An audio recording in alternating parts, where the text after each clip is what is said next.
m'aime-t-elle que je suis?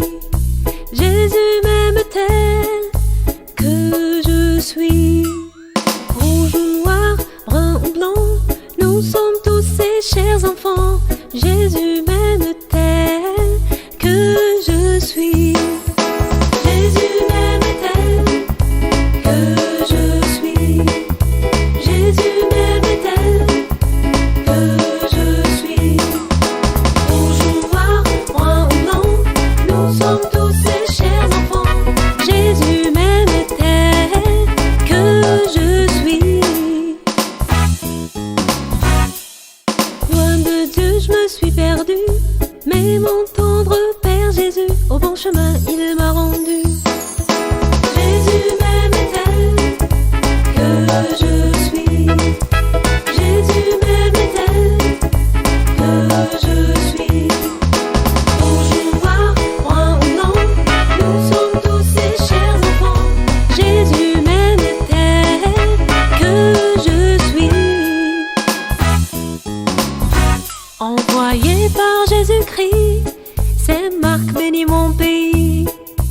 Annonçant la bonne nouvelle, il fonda l'église comme la vraie, la pure, la forte. Jésus m'aime-t-elle que je suis? Jésus m'aime-t-elle que je suis? Rouge ou noir, brun ou blanc, nous sommes tous ses chers enfants. Jésus m'aime-t-elle que je suis?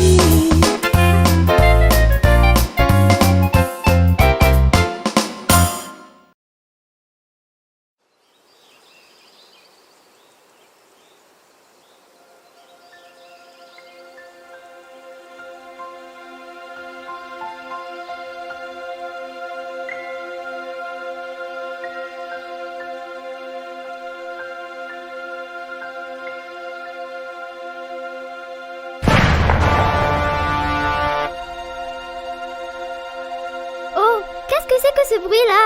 C'est le bruit d'une explosion chez notre voisin, le professeur génial. Allons vite pour le voir.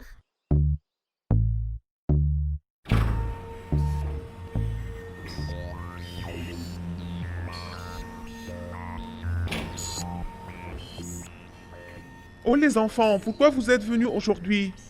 Le bruit de l'explosion. Vous allez bien? Ne vous en faites pas. Ce n'était qu'une simple explosion. Qu'est-ce que c'est ça, professeur? Est-ce que vous avez inventé une fusée ou quoi? Fusée? Oh non. C'est un navire du temps. Avec ce navire, on peut retourner au passé et explorer le futur. Tout ce qu'on a à faire, c'est de l'ajuster au temps voulu. Et il nous y conduit immédiatement. Mais, encore, je suis en train de l'essayer. Et pourquoi vous l'avez inventé? Parce que j'aime bien l'histoire de notre église copte. Avec cette machine, je peux retourner au passé. J'ai tant désiré rencontrer nos ancêtres, qui ont souffert de la prison et de la torture pour l'amour de Dieu. De même, ils ont étudié la Bible et l'ont expliqué, tout cela pour garder la vraie foi. Oh! Excusez-moi les enfants, j'ai encore besoin de régler quelque chose. Allons, Christine, explorons ce navire de l'intérieur.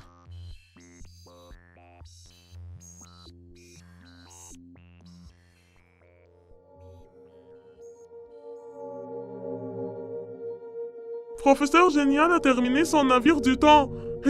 Moi aussi, j'ai terminé le mien. C'est grâce à moi. J'ai volé le graphique du professeur Génial. Chut! Ils vont nous entendre. Je veux le poursuivre et lui faire des farces. Et prouver à ce génial que je suis le plus intelligent du monde. Maintenant, tout est prêt. Tout ce que j'ai à faire, c'est d'ajuster la date au temps où Saint Marc est venu en Égypte pour pouvoir le rencontrer enfin. Mais quand est-il arrivé en Égypte? Calculons alors l'année de son arrivée.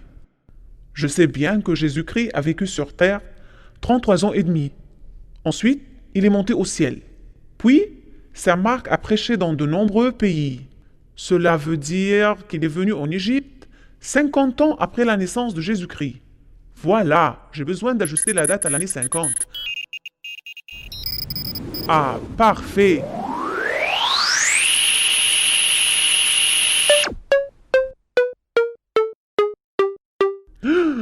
Mais qu'est-ce que vous faites ici? Excusez-nous, vous savez, nous avons été très excités par votre voyage et nous avons voulu y participer. Ça ne fait rien? Vous vous cachez dans mon navire et vous faites le voyage sans demander ma permission? Pardon, professeur, excusez-nous, nous n'avions pas l'intention de vous gêner. Ça va. Je vous pardonne seulement cette fois. Mais promettez-moi de ne jamais recommencer. Nous vous promettons.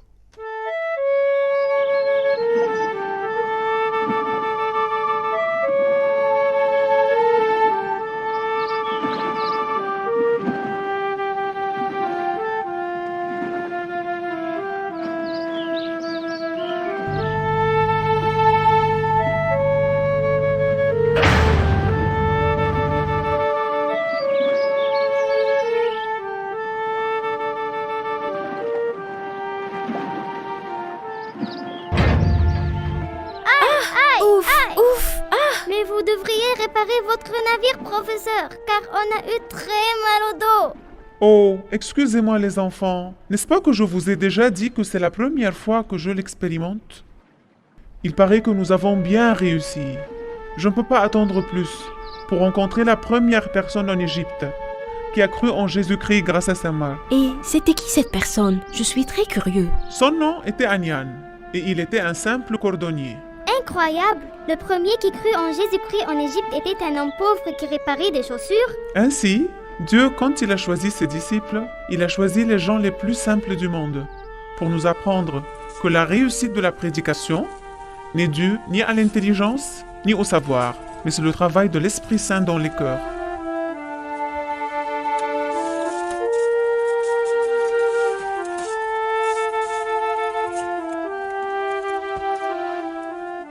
J'espère que votre navire du temps sera bien fait pour qu'on puisse rencontrer Saint-Marc.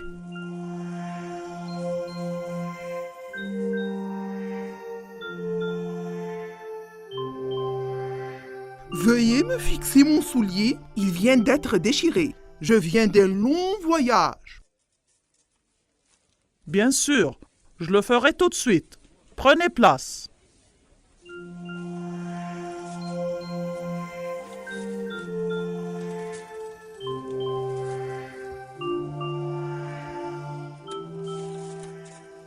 Bonjour. Bonjour, entrez. Je ne t'ai pas vu avant ça. D'où viens-tu? Je suis né dans les 5 villes d'Ouest. Aïe! Aïe! Aïe! L'aiguille est entrée dans ma main. Oh, Dieu unique, guéris-moi. Seigneur Jésus, nous sommes tes enfants, nous t'aimons de tout notre cœur. Veuillez lui guérir la main pour que ton nom soit glorifié sur la terre comme au ciel. Quoi? Que m'est-il arrivé?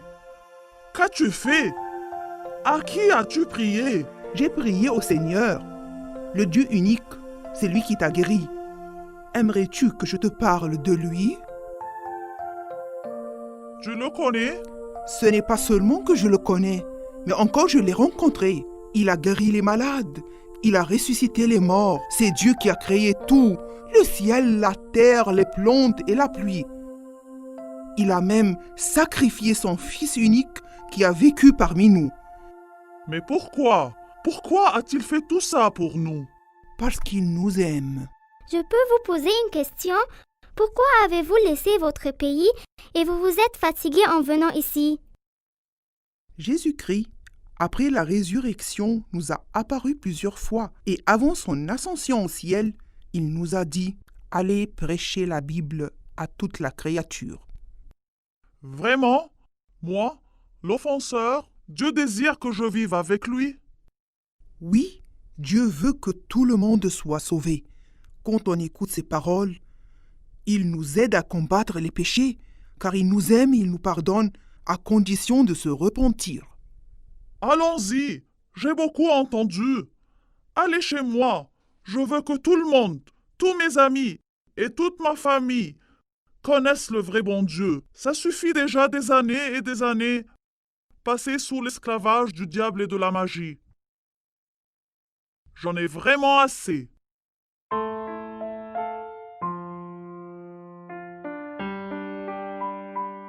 Tu sais, Christine, que la maison de Anian est devenue la première église en Égypte et Saint Marc est considéré comme le premier pape de l'église égyptienne. Et Saint Marc a rédigé son évangile ici? Exactement. Saint Marc a rédigé son évangile et sa messe et les a livrés aux Égyptiens. Après cela, il a nommé Anian évêque et il a nommé avec lui 3 prêtres et 7 diacres. Ils ont appris aux gens tout concernant Jésus-Christ et les ont baptisés exactement comme Saint Marc faisait. Et après l'avoir tué au nom du Christ, Anian est devenu le 2e pape. Et les chrétiens, étaient-ils fidèles à Jésus-Christ? Ils étaient fidèles. De même, ils ont mené une vie sainte, de sorte que les païens, quand ils entendaient quelqu'un parler poliment ou dire la vérité, ils lui disaient « Tu as sûrement rencontré un homme chrétien aujourd'hui. » J'ai entendu Saint Marc dire qu'il était né dans un endroit nommé les 5 villes de l'Ouest. C'est où ça? Les 5 villes de l'Ouest se trouvent à l'ouest de l'Égypte, au côté est de la Libye. Et Saint Marc, après avoir prêché en Égypte, a pris avec lui des chrétiens de l'Égypte pour l'aider à la prédication là-bas.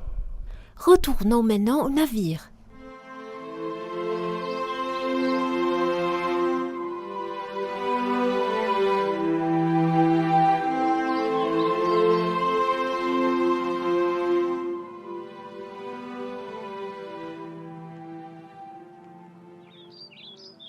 Oh, c'est Foufou l'inventeur et son assistant Pico. Ils sont très méchants. Que font-ils ici? Mais qui sont-ils? Ils sont très méchants. J'espère qu'ils n'ont pas détruit le navire. Allons vite, dépêchez-vous.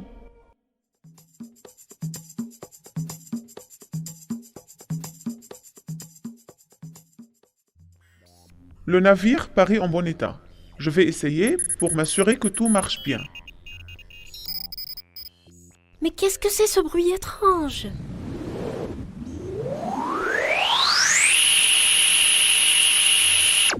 Oh, calmez-vous. Le navire fonctionne bien. Ils ont joué dans les appareils et ont simplement diminué la vitesse du navire dans le temps. Mais ne vous en faites pas. Je peux vous montrer sur un écran tout ce qui se passe exactement dans l'histoire à fur et à mesure que l'on avance.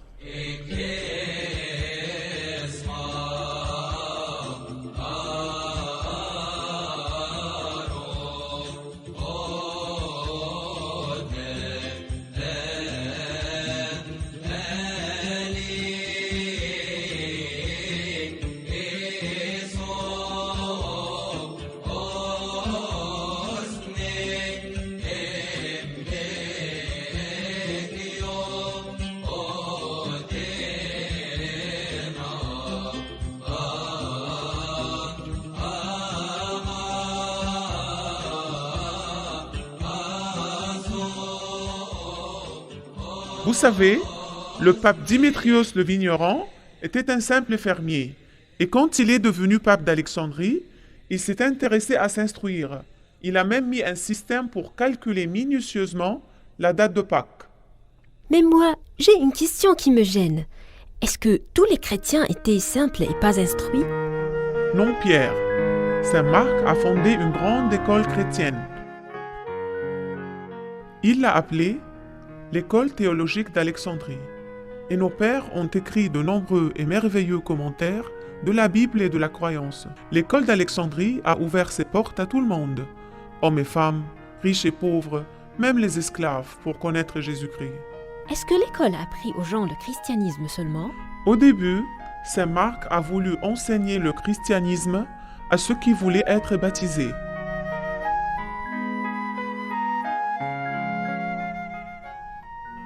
Et il avait mis un système qui consiste à ce que tous les élèves prient, jeûnent et assistent à des messes ensemble. Mais avec le temps, on a commencé à y enseigner la philosophie, les maths et la musique. Mais pourquoi ils faisaient tout cela? Parce qu'ils aimaient Dieu vraiment, de tout leur cœur. Et beaucoup de directeurs de l'école ont été choisis par le peuple pour devenir pape. En plus, beaucoup d'étudiants sont devenus des martyrs au nom de Jésus-Christ. D'autres sont allés prêcher dans le monde entier. Aussi, des gens de plusieurs pays sont-ils venus à l'école pour apprendre, puis sont retournés à leur pays pour prêcher. Oh, professeur, peut-on donc descendre maintenant? J'ai envie de visiter l'école. Maintenant, voyons l'état du navire.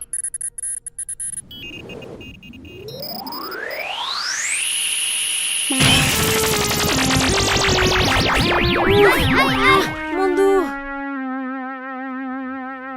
Excusez-moi les enfants, l'atterrissage n'était pas facile, car le navire... Nous savons. Le navire a besoin de quelques modifications. Oh non! Le navire maintenant a besoin de modifications et de réparations. Que le bon Dieu nous protège. Ça va. Aujourd'hui, c'est le dimanche 12 avril 190, c'est-à-dire à l'époque du pape Dimitrios le vigneron.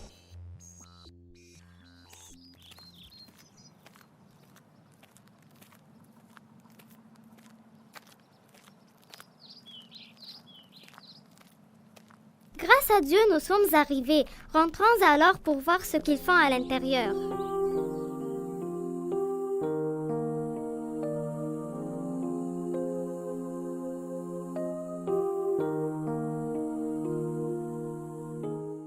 Qui est-ce? C'est sûrement le directeur de l'école, le professeur Pantinos. Aujourd'hui, nous allons parler de l'incarnation de Jésus-Christ. Quelqu'un pourrait m'expliquer ce que veut dire incarnation?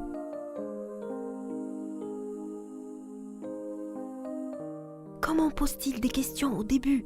Il n'a même pas commencé le sujet. En effet, les professeurs de l'école d'Alexandrie aimaient enseigner en donnant des questions et des réponses. Oui, Clément. L'incarnation veut dire que Jésus-Christ a pris un corps comme le nôtre et il est devenu entièrement homme. En même temps, il est entièrement Dieu. Mais qui est ce Clément? Saint Clément est un des disciples les plus connus du professeur Pantinos.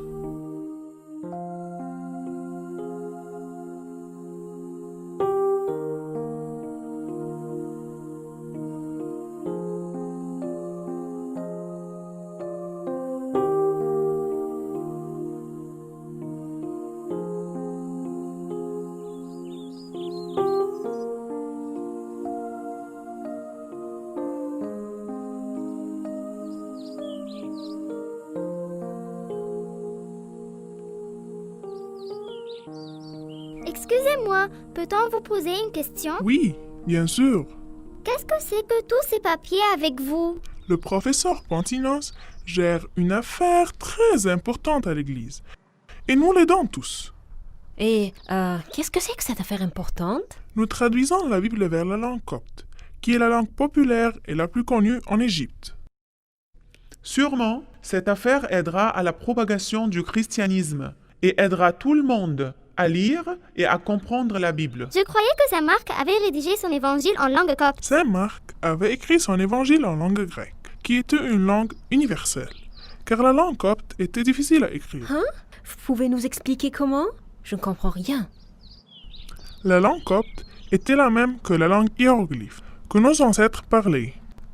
Elle était composée de dessins d'animaux et d'oiseaux, mais le professeur Pantinos a inventé une façon simple pour l'écrire. Comment exactement? Le professeur Pantinos a utilisé les lettres grecques comprenant C comme l'hiéroglyphe. Et il a ajouté 7 lettres qui n'existaient pas dans l'alphabet grec. Vous rendez ainsi un grand service à l'Église, car vous faites un grand travail. Excusez-moi, je dois aller voir mon professeur Pantinos pour lui donner ses papiers. Clément est devenu le directeur de l'école après Pantinos, et il était le premier à utiliser le poisson comme symbole du christianisme. Le poisson? Pourquoi donc? Le mot poisson en grec, c'est Ixos, et chaque lettre de ce mot représente le début d'un mot de la phrase « Jésus-Christ, le Fils de Dieu Sauveur ». Ah oui, c'est vrai. J'ai entendu que les chrétiens utilisaient ce symbole pour se reconnaître pendant les moments de trouble. Et maintenant, il n'y a plus de trouble? Dieu a protégé l'Église jusqu'à l'année 284 pour que la foi se propage et pour que l'Église se fortifie et puisse s'opposer aux troubles et aux fausses croyances. Et que s'est-il passé pendant l'an 284? En cette année, Dioclétien est devenu empereur. Il a tué beaucoup de chrétiens et a brûlé un grand nombre d'églises. C'est pourquoi l'Église a choisi cette année pour commencer le calendrier des martyrs. Qu'est-ce qui se passe? Le navire bouge, il vibre. Et il fait un bruit étrange. Il paraît que le navire est cassé, Pico. Comment? Cassé? Ça veut dire qu'on ne peut pas retourner à notre temps? Nous sommes perdus? Calme-toi. Il fonctionne encore, mais pas conformément. Pas de problème. D'accord, mais comment le réparer? C'est Génial qui a inventé ce navire, et il est le seul qui puisse le réparer. D'accord, mais comment? Comment trouver maintenant ce Génial? J'ai caché un appareil dans son navire. Dès qu'il mettra en marche son navire, nous saurons sa place et nous le rejoindrons immédiatement. Nous te poursuivrons, Génial.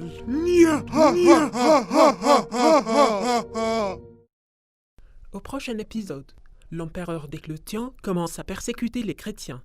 Les soldats romains arrêtent Pierre. Que va-t-il se passer en prison? Que vont faire professeur Génial et Christine? Arrivera-t-on à sauver Pierre? C'est ce que vous verrez dans le prochain épisode de l'histoire de notre Église copte.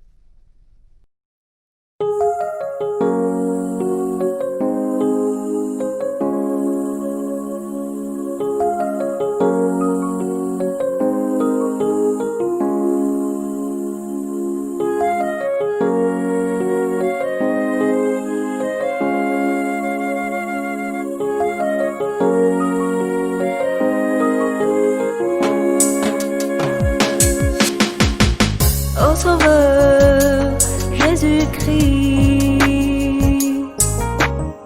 tu es l'amour, tu es la vie. Comme tu nous as tant aimés, apprends-nous à t'adorer. Ô Sauveur Jésus-Christ, tu es l'amour, tu es la vie. Comme tu nous as tant aimés, apprends-nous à t'adorer. Tu as porté nos péchés sur la sainte croix. Tu as sauvé le monde entier. Augmente-nous la foi. Tu as porté nos péchés sur la sainte croix. Sur la croix, tu as sauvé le monde entier. Augmente-nous la foi. Ô Sauveur Jésus-Christ, tu es l'amour, tu es la vie. Quand tu nous as tant aimés, apprends-nous à t'adorer.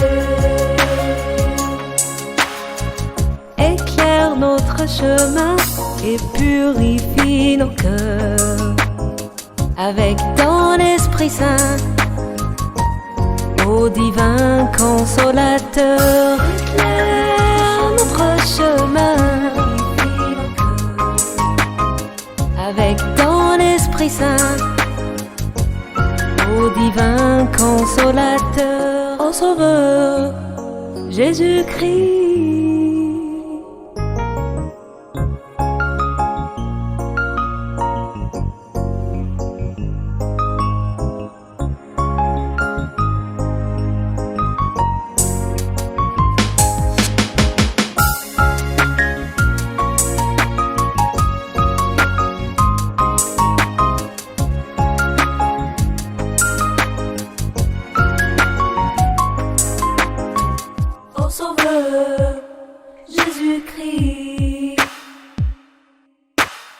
Tu es l'amour, tu es la vie.